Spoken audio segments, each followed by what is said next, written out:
એના પર બુદ્ધ કે કૃપા અને દયા ભાઈ મારી ઉપર હશે જે કાંઈ એની કૃપાથી મને જે કાંઈ જ્ઞાન ને જે કાંઈ ધ્યાન મને લાગ્યું છે મારા ગુરુની દયાથી તો તમે કહો જ્ઞાન બુદ્ધિ દયાનું કારણ કે જ્ઞાન વસ્તુ છે કે ભાઈ જો જ્ઞાન પાત્રતા બનીએ તો જ જ્ઞાન રહી એવું છે અને જ્ઞાન વસ્તુ નહીં કારણ કે જ્ઞાનનો દ્વાર એક ગુરુ દ્વાર ભાઈ જ્ઞાન જે વસ્તુ એક એવી છે કે જે સહેજે પણ જો માણસને જ્ઞાન થાય ને તો માણસ ભવસાગર થઈ જાય ભાઈ પણ જ્ઞાન થવું બહુ કઠણ છે કારણ કે એની જરાક પાત્રતા બનવી પડે જરાક એને આપણે લાયક બનીએ તો એ વસ્તુ થાય છે કાંઈક ગુરુની કૃપા ભાઈ પણ ગુરુની સમદ્રષ્ટિ ગુરુની કૃપા આપણી માટે કોળે કળામાં હોય પણ આપણે એની માટે એક કળામાં ન હોય એટલે આપણને આ કાંઈ અડે નહીં કારણ કે જ્ઞાન તો વસ્તુ એવી છે ભલામણા 3 લોકમાં એના ઉજ્યારા છે જ્ઞાન કારણ કે આ એક ચંદ્ર ઉગે તો પૃથ્વીમાં પ્રકાશ કરે અને એનો પણ સદગુરુનો જે નામનો મહિમા છે એનો પ્રકાશ તો આકાશ પાતાળ ને પૃથ્વી 3 લોકમાં છે હવે એવું જો આપણને ગુરુને શરણેથી નામ મળ્યું હોય તો એ આપણેથી કેમ આમ આમ આમ ગ્યામાર કેમ થઈ જવાય એમ ભાઈ પણ એને આપણે લાયક ન બન્યા હોઈએ તો જ આ વસ્તુ કારણ કે આપણી પાત્રતા જો થઈ હોય ને ભાઈ તો આ દેહ નથી હોય દેવાલય છે આ પોતે શિવજી મહારાજને બિરાજમાન દેવાલય છે દેહ નથી ઓલા મંદિર તો એ જેદી બન્યા હોય તેથી પણ આ હાલતું ચાલતું દેવળ છે આ દેવળના કોઈ દર્શન ને દીદાર કરે એકવાર જો ગુરુ દરબારના દર્શન થાય ભાઈ તો કોટિક જન્મોના કર્મ હોય તો પણ બળે ઠાક થઈ જાય એવો આ દેહ છે જોવા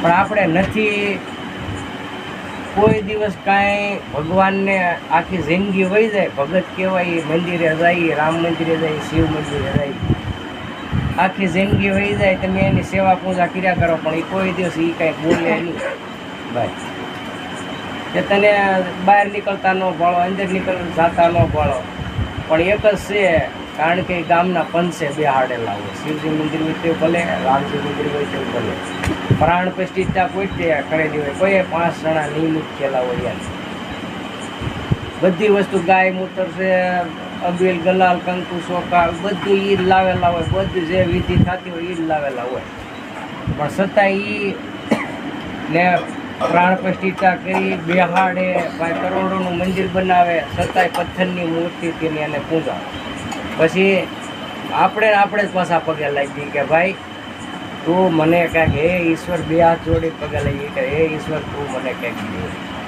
પછી સામેથી એ જવાબ આપે એ કે ભાઈ તારો બેહેડ્યો હું બેઠો ભાઈ એ કે તારી 1 ફૂટી કે 2 એ ઘોડે આ અજ્ઞાન છે ને કારણ કે પાત્રતા ન બને ત્યાં સુધી અજ્ઞાન કોઈ દિવસ જાતું નથી અને જ્ઞાન રૂપી સૂર્ય એ કોઈ દિવસ પ્રગટતો નથી ભાઈ આખી જિંદગી ભલે ને 50 વર્ષ જાય કે 100 વર્ષની જિંદગી હોય તે ભલે અને 50 વર્ષની હોય તે ભલે અને કદાચ ને હોય 5 વર્ષની જિંદગી આમ હરખું જીવાઈ ગયું હોય ને તો એક ઘડીને આદિ મેં પુણ્યાદ તુલસી સંગત સાર મેં કોટિક કર્મો કો આપણા તુલસીદાસે એવું કીધું કે ભાઈ એક સંતનો જો ઘડીક આમ સંગમ થઈ જાય ને તો કોટિક કર્મ બળે ભસ્મ થઈ જાય પણ એવી આપણી પાત્રતા હોય છે અને આ ગામમાં તો આપણે ભલે દયાળ ગામ છે મારું અને મારા ગામમાં મને બધા ઓળખે છે ભાઈ એ કે આપણે વેલાભાઈ ભાઈને છોકરો છે બધાય ખબર જ છે અને એ કે માણસો વાતું કરતા હોય ભાઈ આ એના ગુરુ આવે ને બસ હવે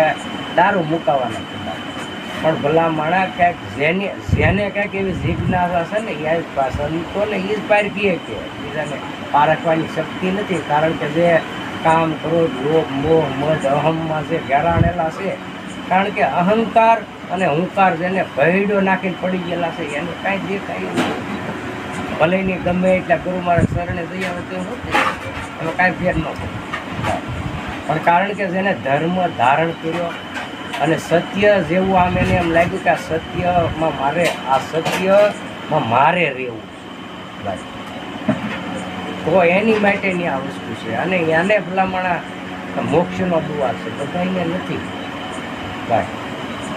અને મોક્ષે તો ગુરુ શરણે ગયા એટલે મોક્ષે મળી ગયો, પણ મોક્ષને અપનાવવાની આપણી કુમારી કેવી છે એ જોવું જોઈએ ને. કારણ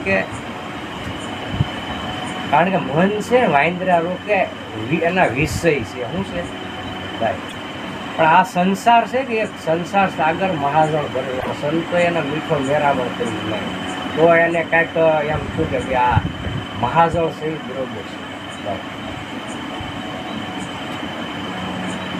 તો જે કાંઈ સંતોએ આપણને શાન એ કે મારા ગુરુ મહારાજની શાન ભાઈ.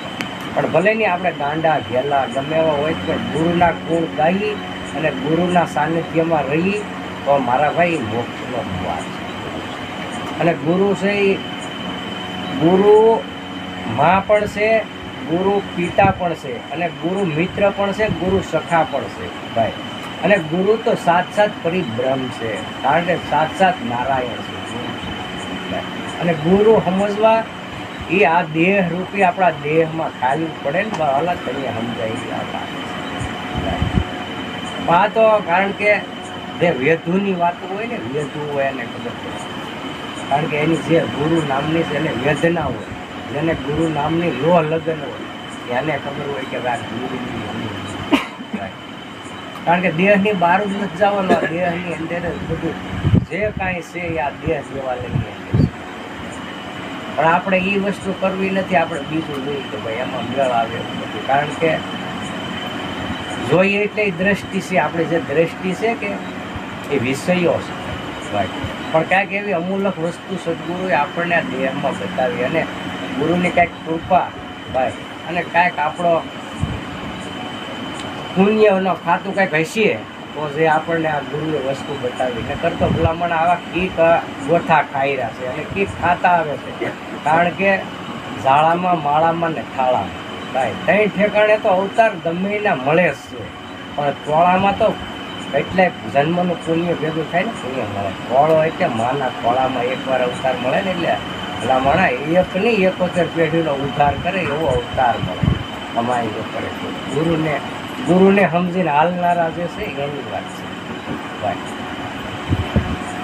પણ જેને એની માટે વેદના હોય એને, કારણ કે એની પાત્રતા નથી. અમે શું બોલીએ છીએ, અમે શું કરીએ છીએ એ જો જેને ભાન નથી કે આ હું સવારથી સાંજ સુધી બોલું તો આ હું કેટલા વાર ખોટું બોલું છું, કેટલા વાર હાસું બોલું છું, જેને એનો આંક જ નથી એ આ કાંઈ કરી દેખવાના નથી. કારણ કે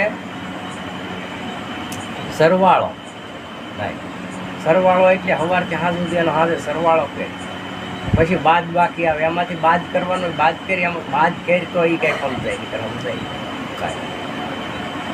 સરવાળો પછી બાદ બાકી, પછી એને ગુણાકાર એને ગુણ ભાઈ, અને પછી તારો આકાર ભાવ. આ દેહ છે ને એનો આકાર ને ભાઈ તો વાહે વધ્યા હું. હવે આવું જેને સદગુરુની શાનને એને સાનિધ્યમાં એના આચરણમાં આપણે જો હોઈ અને એનું શરણ સ્વીકાર્યું હોય વાલા તો કાંઈક આમાં આપણને ખબર પડે એવું છે. નકર આમાં કાંઈ ખબર પડે એવું નથી. એટલે એની પાત્રતા બનાવીને તો આપણે આ ઉજાગરા તમે નક્કી રાખજો, ઉજાગરા અને જાગરણ ભાઈ. કારણ કે તમે આખી જિંદગી જાગરણ કરો તો એ સમજીને કરો તો થાય. અને જેને સમજાય છે એને ગુરુ મહારાજની દયા, અને એને તો હું એમ તો કોટી કોટી હું પ્રણામ કરું ભાઈ. કે જે ગુરુના ઘરની જો વાત સમજાતી હોય એને તો હું હાથ વાર પગે લાગુ કે જે એને આવો દેહ અને આ બડો ભાગ્ય મનુષ્ય તનને પાવા ભાઈ. એના કેટલા જન્મનું પુણ્ય હોય છે ત્યાં આ દેહમાં રમણ કરી કે. કારણ કે એક કાંટો આપણને વેગ્યો હોય તો રુધિર નીકળે, રૂવાડું કહેશો તો લોહી નો નીકળે. અને એ એક એક રૂવાડું હરિઓમ હરિઓમ જો બોલતું હોય તો ભલામણા આ દેહ નથી દેવાની. પણ આને સમજવા વાળા એટલા કોક છે, બધા નથી હોતા ભાઈ. અને એક પ્રગટે ને તો એક નહીં 71 પેઢીનો ઉદ્ધાર કરે. પણ આ જેમ સેમ નામને જો સમજી કે એવા હોય તોની વાત છે. નકર આ ઓલા ગાડરિયા પ્રવાહની જોડે કે ઓલા બગડે મારે થાવ, ઓલા જ્યાં મારે થાવ થાય એનો વાંધો નથી, પણ સમજીને હાલે તો એની વાત છે ભાઈ.